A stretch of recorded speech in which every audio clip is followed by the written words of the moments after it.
میں ایک بہترین بات آپ کو بتاؤں، حضرت شبلی رحمۃ اللہ تعالیٰ علیہ ایک مجذوب بزرگ رہے ہیں۔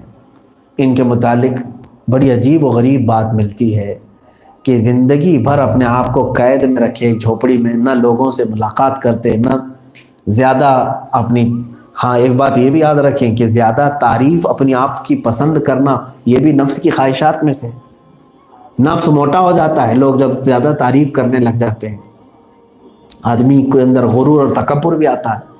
حضرت شبلی رحمۃ اللہ تعالیٰ علیہ جس علاقے میں رہتے تھے، اس علاقے کا جو گورنر تھا، حاکم تھا، وہ بہت سخت بیماری میں مبتلا تھا، لا علاج بیماری تھی، کئی اطباء حکماء علاج کر کر کے تھک چکے تھے۔ ایک مرتبہ ایسا ہوا کہ ان کی جھوپڑی میں ایک شخص آتا تھا حضرت شبلی رحمۃ اللہ علیہ کی، جو اس حاکم کے ہاں بھی جایا کرتا تھا۔ اس شخص نے اپنے حاکم گورنر سے کہا کہ میں ایک درویش کو جانتا ہوں جو فلاں جگہ جھوپڑی میں رہتے ہیں، آپ ان کے پاس چلیں، ہو سکتا ہے آپ کی بیماری کے لیے وہ کچھ علاج دے دیں۔ حاکم نے کہا بڑے بڑے حکیم اور طبیب عاجز آ گئے ہیں، اب کسی فقیر درویش کی کیا بات۔ بہرحال ڈوبتے کو تنکے کا سہارا گیا، حضرت شبلی رحمۃ اللہ تعالیٰ علیہ نے اس سے مصافحہ کیا اور اپنا پانی پیا ہوا اس کو دیا یا دم کیا۔ وہ واپس اپنے مقام تک آنے سے پہلے اپنی لا علاج بیماری سے شفا یاب ہو چکا تھا۔ الحمدللہ، ہاں شفا دینے والا اللہ ہی ہے، مگر ذریعہ کسی کو بھی بناتا ہے۔ اس حاکم کے دل میں ان کی بڑی عزت ہو گئی حضرت شبلی رحمۃ اللہ علیہ۔ اس نے کہا اتنے زمانے سے ہمارے علاقے میں ایک ایسے مستجاب الدعوات بزرگ موجود ہیں اور ایسے پہنچے ہوئے سالک موجود ہیں جن سے ہم ہی واقف نہیں تھے، جن کی دعاؤں کی تاثیر یہ ہے کہ لا علاج مرض میرا صحیح ہو چکا ہے۔ تو اس نے کہا کہ سارے لوگوں کو لے جا کر کے ان کو بڑی عزت دی، بڑے تحفے دیے، اور اس کے بعد کہا کہ حضور اب آپ اس جھوپڑی میں اور اس خیمے میں نہیں رہیں گے، آپ چلے علاقے کی سب سے بڑی جامع مسجد میں آپ امامت فرمائیں گے اور پوری مخلوق آپ کے پیچھے آپ کی اقتداء میں نماز پڑھے گی۔ آپ نے بہت منع کیا کہ مجھے رہنے دو میرے حال پر، وہ نہ مانے، اصرار کیے، سبوں نے جب اصرار کیا تو آپ نے قبول کر لیا۔ بات مشہور ہو گئی کہ اس علاقے میں ایک بہت بڑے ولی رہتے ہیں، کامل بزرگ ہیں، جن کی دعاؤں سے، جن کے دم سے حاکم وقت کو صحت یابی ہو گئی، سب جگہ بات پھیل گئی، افواہ ہو گئی۔ دوسرے دن جمعہ کے دن بھیڑ اتنی کثرت سے تھی کہ لوگ سڑکوں پر بھرے ہوئے تھے کہ اس بزرگ کو دیکھنے کے لیے کہ کون ہے یہ اللہ والے جن کی کرامتوں کا شہرہ ہو چکا تھا۔ حضرت شبلی رحمۃ اللہ تعالیٰ علیہ جو زندگی بھر اپنے نفس سے مقابلہ کرتے رہے، کبھی شہرت کو پسند نہیں کیا، کبھی اپنی تعریفوں کو نہیں پسند کیا، تو آج آپ کو ایسا لگنے لگا کہ لوگ آج مجھے ہاتھوں پہ اٹھا لیں گے، سروں پہ بٹھا لیں گے، پلکیں بچھا دیں گے۔ یہ سب ہوتا ہی ہے دنیا کے ساتھ۔ حضرت شبلی رحمۃ اللہ تعالیٰ علیہ نے ایک ایسا کام کیا جو بظاہر ہمیں دیکھنے میں بہت برا لگتا ہے، بہت برا لگتا ہے۔ میں یہ نہیں کہوں گا کہ شرعی اعتبار سے یہ کام کیسے ہیں، کیا ہے، اس پر کچھ لوگ بات کریں تو ان کی مرضی، لیکن اولیاء وقت ظاہر سی بات ہے وہ اس جہاد میں مصروف ہیں نفس کے۔ شہر کی ایک طوائف تھی، بدنام زمانہ عورت، اس کو آپ نے کچھ پیسے دیے اور ایک لکڑی دی، کہا کہ کل جب میں جمعہ میں جا رہا ہوں تو آ کر کے تم مجھے لکڑی دے دینا، اور یہ کہنا کل رات تم میرے گھر یہ بھول آئے تھے یا یہ مجھے دے چکے تھے، واپس لیں۔ اس خاتون نے کہا ٹھیک ہے۔ حضرت شبلی رحمۃ اللہ علیہ جامع مسجد تک پہنچ رہے تھے، بھیڑ اتنی تھی کہ لوگ جوق در جوق آپ سے مصافحے کے لیے ٹوٹ رہے تھے۔ وہ عورت تیز آواز سے پکارتی ہے، کہا کہ فلاں سنو، کل رات تم یہ لکڑی میرے ہاں چھوڑ آئے تھے، یہ لے لو، واپس تمہاری ہے۔ اور علاقے کے لوگ اس طوائف کو جانتے تھے، بدنام زمانہ تھی، سبوں نے کہا کہ شبلی کا اس عورت کے گھر کیا کام رہا ہوگا۔ بس یہی بدگمانی تھی لوگوں کی کہ یہ بنا ہوا درویش ہے اور راتوں پہ جاتا ہے عیاشی کرنے کے لیے۔ ہم سب کے سامنے ایک عورت آ کر کے اب اس کو واپس کر رہی ہے۔ سبوں نے اسی وقت پتھر مارنا شروع کیا اور سب بھیڑ چھٹ گئی، کچھ لوگوں نے آپ کے جبے پھاڑ دیے۔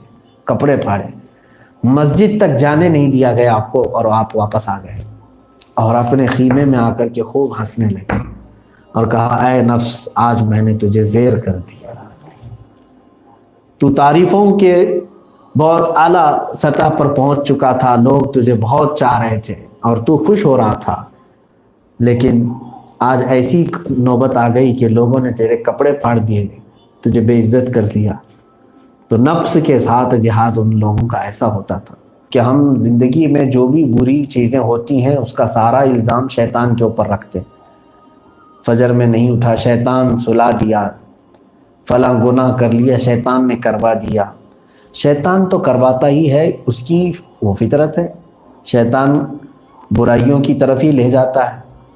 لیکن میرے عزیزو ایک بہت ہی بڑا سوال یہ ہوتا ہے کہ پوری دنیا کو برائیوں کی طرف شیطان لے جاتا ہے، تو شیطان جب ابھی اچھا ہی تھا، یعنی جب ملائکہ کے ساتھ رہتا اور اللہ کی عبادت کرتا تھا، آدم علیہ السلام کو پیدا کرنے کے بعد رب تبارک و تعالیٰ نے سب کو، فرشتوں کو حکم فرمایا کہ سجدہ کرو تعظیم کا آدم کو۔ وَإِذْ قَالَ رَبُّكَ لِلْمَلَائِكَةِ إِنِّي جَاعِلٌ فِي الْأَرْضِ خَلِيفَةً، جب یاد کرو اللہ تعالیٰ نے فرشتوں سے فرمایا کہ میں زمین میں اپنا ایک نائب بنانے جا رہا ہوں، اور دوسری جگہ پر اللہ تعالیٰ نے فرمایا فَاسْجُدُوا لِآدَمَ، آدم کو سجدہ کرو، سب نے سجدہ کیا سوائے ابلیس کے، شیطان کے۔ اب سوال یہاں پر یہ آتا ہے کہ ہر ایک کو جب شیطان ہی بہکاتا ہے، شیطان ہی گمراہ کرتا ہے، تو اس ابلیس کو کس نے گمراہ کیا تھا اس وقت، جبکہ شیطان ابھی تصور ہی نہیں تھا اس وقت۔ شیطان تو سجدہ نہ کرنے کی وجہ سے شیطان ہوا ہے نا، اس کا نام تو عزازیل ہے، وہ عزازیل تھا، عبادت گزار تھا، اس کے سجدے بے شمار تھے۔ وہ آدم علیہ السلام کی بے حرمتی کرنے کے بعد اور اپنی اکڑ اور اپنی انا کی وجہ سے اس کو شیطان کہا گیا، تو شیطان بعد میں ہوا، لیکن اس کو کس نے گمراہ کیا؟ مفسرین فرماتے ہیں نفس امارہ، جس نے شیطان کو بھی گمراہ کیا، جو نفس ہمارے ساتھ آج ہے۔ صوفیہ اکرام رضوان اللہ تعالیٰ علیہ مجمعین کی بعض باتیں مجھے یاد ہیں میرے عزیزو، وہ دنیا سے دوری کے لیے اور ہر طرح کی گہما گہمی سے اپنے آپ کو روکنے کے لیے جب کسی غار میں چلے جاتے، کسی غیر آباد علاقے میں چلے جاتے، ایسی جگہ جاتے تھے جہاں کوئی پہنچتا بھی نہیں تھا۔ دیکھیں آج بھی بہت سارے اولیاء کاملین ایسی جگہوں پر آرام فرمائے، کوئی پہاڑ کے اوپر، کوئی سمندروں کے بیچ میں، ایسی جگہ وہ کیوں جاتے تھے؟ تاکہ لوگ وہاں پر زیادہ نہ آ سکیں، ہم دنیا سے دور ہو کر اپنے مولا سے اپنے تعلقات کو زیادہ کریں۔ یہ اور بات ہے کہ ان کے وصال کے بعد اللہ نے ان کی محبت پوری دنیا کے دلوں میں ڈال دی، لوگ جوق در جوق آج ان کے پاس جاتے ہیں۔ حضرت خواجہ رکن الدین طولہ رحمۃ اللہ تعالیٰ علیہ کے متعلق میں نے سنا تھا، یہ بڑے پائے کے بزرگ ہیں، سرکار خواجہ بندہ نواز گیسو دراز رضی اللہ تعالیٰ عنہ کے زمانے کے۔ یہ عبادت میں مصروف رہے اور ایک غار میں جا کر اکڑوں ہو کر بیٹھ گئے۔ اکڑوں کہتے ہیں دونوں گھٹنے اٹھا کر پنجوں کے بل بیٹھ جانا، یعنی پنڈلی اور ران دونوں ملی ہوئی، اس طرح سے اکڑوں بیٹھ جانا، اور اس طرح بیٹھے رہے، ذکر الہی میں مصروف رہے۔ یہ روایت بیان کرنے والوں نے فرمایا ہے کہ تقریباً اس کیفیت پر آپ کے 11 سال گزر گئے تھے، 11 سال گزرے تھے۔ اب وہ صوفیہ اکرام کی زندگی ہے، آپ اس میں عقل کے گھوڑے نہ دوڑائیں کہ وہ کیا کھاتے تھے، کب حاجتوں پہ جاتے تھے۔ جس کی غذا ہی ذکر الہی ہو جائے اس کے لیے کوئی حاجتوں کی ضرورت نہیں رہ جاتی، کہ جس نے اپنی روح کی غذا اللہ کے ذکر کو بنا لیا پھر جسم کو اس کی ضرورت نہیں پڑتی۔ بہرحال 11 سال کے بعد حضرت خواجہ بندہ نواز رضی اللہ تعالیٰ عنہ کے لیے آپ اپنے غار میں کھڑے ہوئے تھے، تب آپ کی پنڈلیوں کا اور رانوں کا گوشت مل چکا تھا، چمڑیاں مل گئی تھی۔ جب آپ کھڑے ہوئے تو دونوں چرچراتے ہوئے پھٹ گئے تھے اور خون جاری ہو گیا۔ تو یہ اتنا لمبا عرصہ وہ مجاہدہ کرتے تھے، کیوں؟ اس کو کہتے ہیں زہد۔ ہر اس چیز سے وہ کنارہ کشی اختیار کرتے جس کی نفس خواہش کرتا ہے۔ نفس ہمارا آج کیا چاہتا ہے؟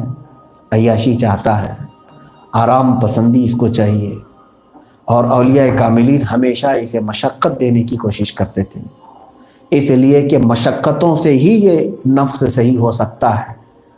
میں نے ایک روایت یہ بھی دیکھی، اللہ تبارک و تعالیٰ نے عقل کو اور نفس کو پیدا کیا۔ عقل عزت والی چیز ہے، اور نفس کے اندر غرور ہے، تکبر ہے، میں پن ہے۔ ان دونوں کو اللہ تعالیٰ نے پیدا کیا ہے، عقل کو بھی اور نفس کو بھی۔ تو رب تبارک و تعالیٰ نے سوال فرمایا عقل سے کہ اے عقل بتا تو کون ہے، میں کون؟ عقل نے کہا انا عبدک وانت ربی، اے اللہ میں تیرا بندہ ہوں اور تو میرا رب ہے۔ اللہ تبارک و تعالیٰ نے اسے عزت بخشی کہ عقل کو عزت، اسی لیے جس کے پاس عقل ہے وہ عزت والا ہے، بے عقل کی کو پاگل کہا جاتا ہے۔ نفس سے پوچھا گیا اے نفس تو کون ہے اور میں کون ہوں؟ تو جواب یہ ملا، نفس نے کہا انا انت انت، میں ہوں تو ہے۔ یہ ہے غرور اور تکبر نفس کا۔ تو حکم ہوا کہ اسے آگ میں رکھا جائے، اسے مشقت دی جائے۔ 100 سال تک اس کو آگ میں رکھا گیا نفس کو، پھر اسے باہر نکالا گیا، پھر پوچھا گیا کہ تو کون ہے اور میں کون ہوں؟ نفس نے پھر کہا انت انا، تو ہے اور میں ہوں۔ تو پھر حکم ہوا رب تبارک و تعالیٰ کا کہ اس کو بھوکا رکھا جائے، نفس کو 100 سال تک نفس کو بھوکا رکھا گیا۔ اب اس کے بعد پھر نفس کو پوچھا گیا، تب نفس نے اقرار کیا تو میرا رب ہے اور میں تیرا بندہ ہوں۔ پتہ یہ چلا، صوفیہ اکرام فرماتے ہیں کہ نفس کو اگر زیر کرنا ہو تو اسے بھوکا کر رکھو، اور اس کو ہر اس کی خواہش کے مطابق چیزیں دیتے جاؤ گے، یہ نفس اتنا موٹا ہوگا کہ بعض اوقات ایسے بھی آ جائیں گے کہ یہ اپنے رب کا بھی انکار کر دے گا۔ نفس امارہ ہی ہے جو آج کے تعصب پرست کافروں کے اندر ہے۔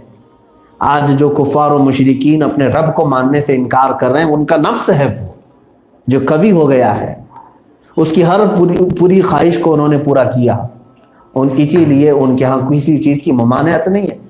مذہبی اعتبار سے ہندوازم میں، کرسچنوں میں اور دیگر مذاہب میں نہ شراب کی روک ہے، ہاں اس کو وہ اخلاقی برائی سمجھتے ہیں کچھ لوگ، زنا کے لیے غیر قانونی تو ہے، لیکن ان کے ہاں اگر کوئی کر لے تو اس کو بہت بڑا پاپ نہیں سمجھا جاتا، جس طرح سے ہمارے آخرت کا تصور ہے، عذاب کا تصور ہے، جہنم کا تصور ہے۔ یہ اسلام ہے جس میں ان تمام چیزوں سے سختی سے روکا گیا کہ تم اسلام سے بھی نکل سکتے ہو اور ہمیشہ کے لیے عذاب میں گرفتار ہو سکتے ہو اگر تم سے کفر ہو گیا۔ ہمیں ان تمام چیزوں سے ڈرایا گیا ہے۔ عزیزان گرامی، دوسرے مذاہب میں ان کے ہاں نفس سے جہاد کرنے کے موقع ملتے ہی نہیں، ان کے ہاں کھلی چھوٹ ہے، آزادی ہے، جس چیز کو وہ کرنا چاہیں، جیسے وہ کھانا چاہیں وہ کھاتے ہیں۔ لیکن اسلام نے ہمیں راستے بتائے، ہم ہر وہ چیز نہیں کر سکتے جو ہمارا نفس چاہ رہا ہے، ہر وہ چیز نہیں کر سکتے۔ آج یہاں چل کر کے کچھ چیزوں کی مجھے اصلاح کرنے کی ضرورت ہے۔ اگر تم نے اس نفس کو کھلی چھوٹ دے دی تو وہی حالات ہوں گے جو آج پاکستان کی سڑکوں پر عورتیں آئیں جنہوں نے کہا ہمارا جسم ہماری مرضی۔ یہ نفس ہی کو کھلی چھوٹ دینے کا تو حال ہے۔ جس وقت تم نفس کو کھلی چھوٹ دو گے تو مرد بھی چند دنوں کے بعد سڑکوں کے باہر آ کر کے کہیں گے ہماری ماں ہو، ہماری بہن ہو، سب بیوی کے برابر ہے، معاذ اللہ رب العالمین۔ نفس کو جب کھلی چھوٹ دو گے، اس کی کوئی پابندی نہیں، تو یہ پھر جنگلی جانوروں کی طرح تم جینا چاہتے ہو۔ ہاں اسلام میں ہو، مسلمان ہو، تو تمہیں نفس کے خلاف رہنا ہوگا۔